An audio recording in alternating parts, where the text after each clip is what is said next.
And now I want to introduce my wife, Clarinda Islam, who took on the job of, if I may call it, the champion for empowering women through science education. Thank you.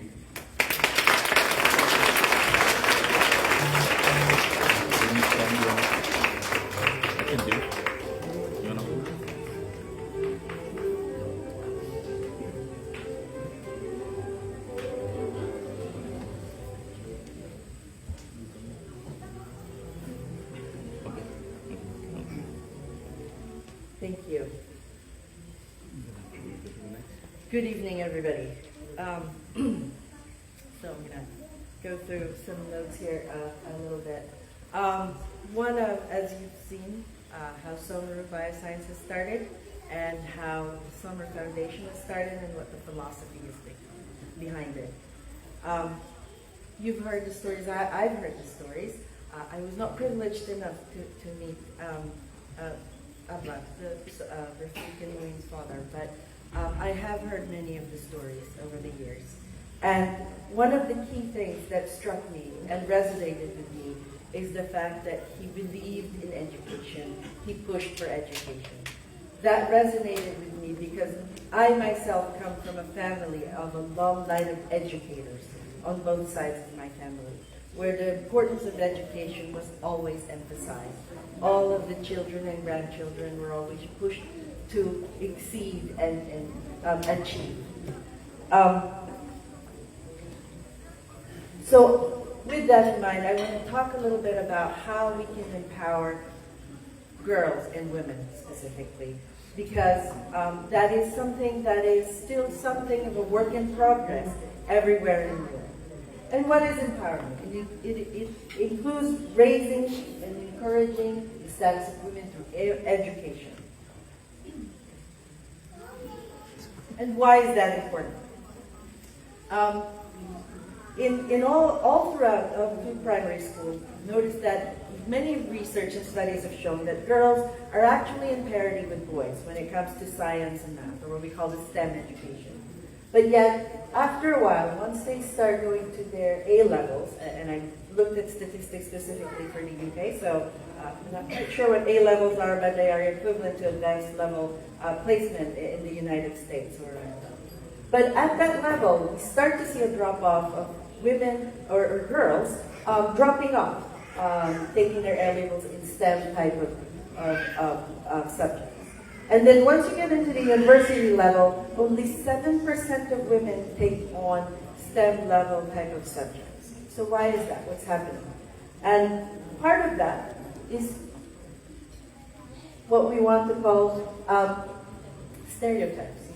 That some of the beliefs, some of old-fashioned or untrue things that we think about girls and women.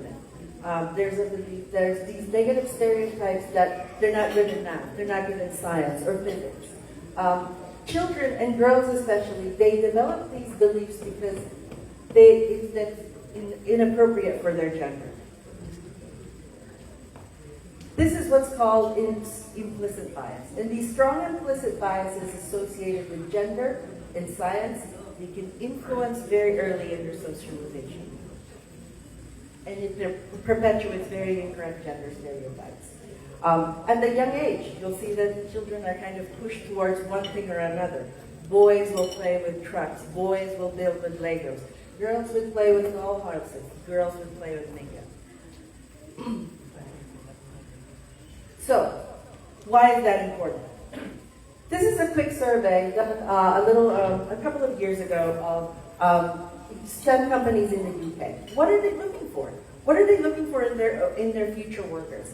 And these are all skills and knowledge that you can gain by studying through STEM.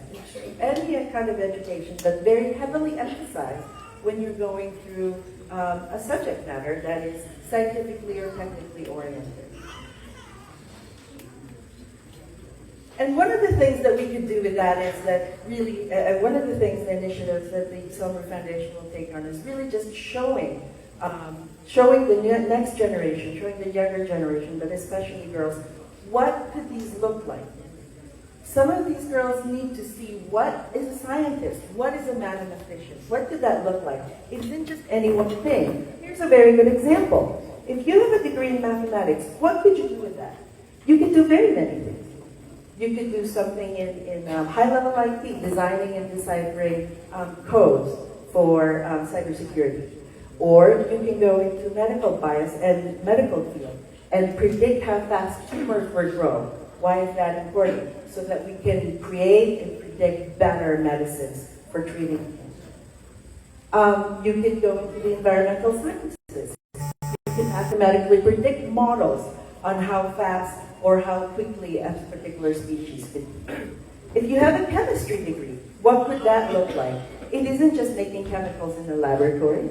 You could develop a synthetic fiber that can stop a speeding bullet. Material science. Or you can go into my particular area of interest, pharmaceutical sciences. We have a couple of scientists here who are very much into the pharmaceutical sciences. You can even go into consumer products. You can figure out the best made type of hairstyling gel or the best type of facial treatment, right? And you can even go into environmental science, where you can figure out how to solve an energy crisis, a climate crisis that is looming over us. So those are all different things, and you just need to make sure that girls can see what is possible. And so these are some of the things that the Samara Foundation will do in regards to showing that, modeling that, showing the kids what is possible and what is out there for them to try and see. And one of the first things is to start them early and start them young to knowing and learning about these things. And I want to end with another kind of key thing, one other story that I've heard over the years. Rafiq's grandmother found herself widowed when her sons were still very young.